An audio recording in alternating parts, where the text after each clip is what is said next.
Ya.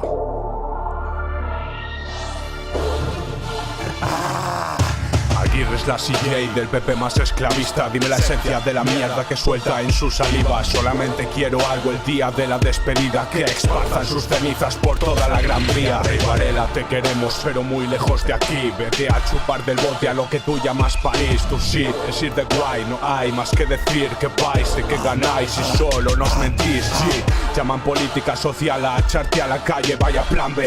Otra forma más de fusilarte, mutilarte, el engañar para utilizarte, saquearte, apalearte, desahuciarte, todo vale. Ir rezando pa' que no me cague en la tumba de Franco. Vuelo alto como al que enterraron en el puto Pardo. Dibujada un gay negro en el vientre de Bolsonaro, a ver si se apuñala y deja a Brasil respirando. Toda mejor ahora solo es pa' la carroña. Fachas y nazis marchan de tranquis like Box y la gaviota. FH y caos el seguro de la pistola, quitado cuando juegues con ella puesta en la boca. ¡Ja! El fascismo se ve o no se ve, Marine Le Pen es dueña de OCB, mientras que trata al fumador como una lacra. José Mari es el camello de Rivera.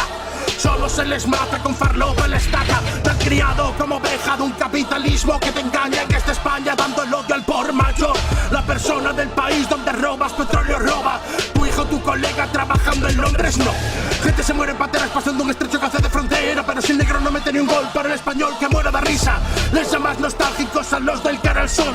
Nostalgia no es cazar negros el fin y después ir a misa. No sé si defiendo machita al machote, pero si al cipote que no sepa distinguir la violación. Si me sale un hijo que haga eso, te juro que acabo haciendo lo que en su día hizo José Bretón.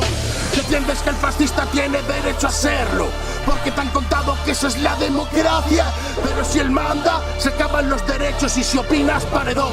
¿Ahora ves la gracia?